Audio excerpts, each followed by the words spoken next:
You know that feeling, right? You ask an AI for something brilliant, and what you get back is just meh.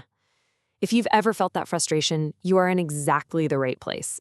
Today, we're going to break down why your AI prompts are failing you, and way more importantly, give you a super powerful framework to get the amazing results you're actually looking for.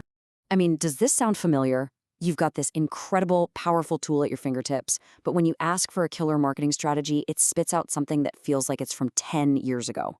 The results just feel flat, unhelpful, and it's a huge drag on your productivity. This is a super common problem, and it's holding so many of us back. Ah, yes. Write a marketing email. We've all done it. We toss a super simple command at the AI and just kind of hope for the best. But here's the thing. This isn't a magic wand. It's a collaboration. And a prompt this vague, it's pretty much the #1 reason you get those disappointing results. And the fallout is so much bigger than just one bad email. This leads to real bottom-line consequences. We're talking hours of your team's time just wasted on fixing things, work that's just not good enough, and maybe worst of all, completely missing out on the massive strategic advantage AI is supposed to give you.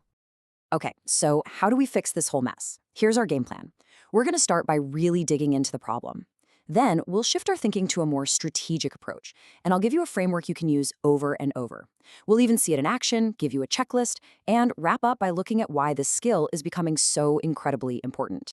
So first things first, let's be crystal clear about what's going on here. The issue isn't that the AI is dumb or incapable. Not at all. The breakdown is in the translation. It's how we're communicating our complex needs. You put in a simple request, you get a simple answer. And that's rarely what we actually need, right? And this chart really quantifies the return on your effort. Look at this. With a low effort prompt, you could be spending 80% of your time just fixing the output. 80%. But if you invest just a little more thought up front into a strategic prompt, that rework can drop to like 10%. That initial effort pays for itself almost instantly. This really requires a huge mental shift. We have to stop treating AI like it's just a glorified search engine and start treating it like a really capable, really smart junior member of our team. You wouldn't just bark a command at a colleague, would you? No, you'd give them a proper brief. And that brings us to the core idea, strategic prompting. It's all about crafting instructions that are detailed and full of context. Think about it. You'd never ask a new team member to just go write a marketing email without giving them any background or goals or guidelines. We need to show that same professional courtesy to our AI. You see, a bad prompt just gives the what. But a great prompt provides the what, the why, and the how. It's that extra context, the purpose behind the task, and the process to follow that is the absolute secret sauce for getting amazing results. Okay, so this all sounds good in theory, but how do we actually do it consistently? Well, you need a repeatable model. So let's walk through a really simple but incredibly powerful framework that's going to help you build fantastic prompts every single time. We call it the ROCC framework. That's ROCC. It's a super easy acronym to remember, and it stands for Role, Objective, Context, and Constraints. Just think of it as your 4-step checklist for building a really comprehensive and effective prompt every single time. Okay, let's start with R for role.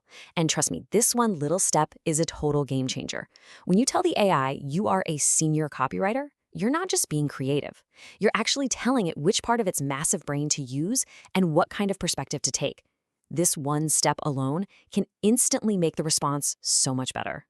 Right, so after you've set the role, you state your O, the objective. What's the goal here?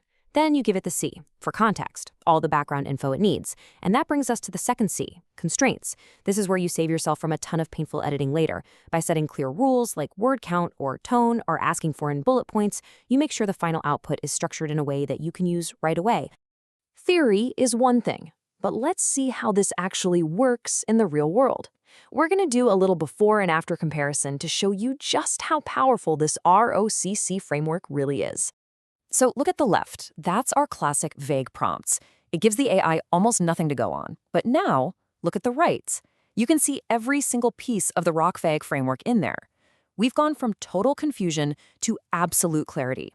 You're literally empowering the AI to give you something brilliant. And here are the results. I mean, it is night and day, isn't it? The simple prompt gets you a generic, spammy-feeling email that's headed straight for the trash. But the strategic prompt, that delivers a sharp, benefit-focused message that speaks directly to a leader's problems. It's not just text anymore. It's a strategic asset. Okay, so you're probably thinking, this is awesome. How can I start using this right now? Great question. This next part is all about giving you a tool to start using the ROCC framework today. Here it is, your pre-flight checklist for every single prompt. Before you hit that enter key, just take 5 seconds and run through these questions. Did I give it a role? Is my objective clear? Did I cover context and constraints? Turning this into a habit will fundamentally change the quality of what you get back from AI. All right, let's just zoom out for a second, because this is so much bigger than just writing a better email. Mastering the skill has some really profound implications for our careers and for our companies. And make no mistake about this, what some people are calling prompt engineering is quickly becoming a core leadership skill. In the very near future, the leaders and the organizations that innovate the fastest are going to be the ones who have truly mastered the art of talking to AI. So I'll just leave you with this one question to think about. Is your team truly communicating with AI, or are they just giving it commands? Because the answer to that question could very well define your future in this new era. Thanks for tuning in.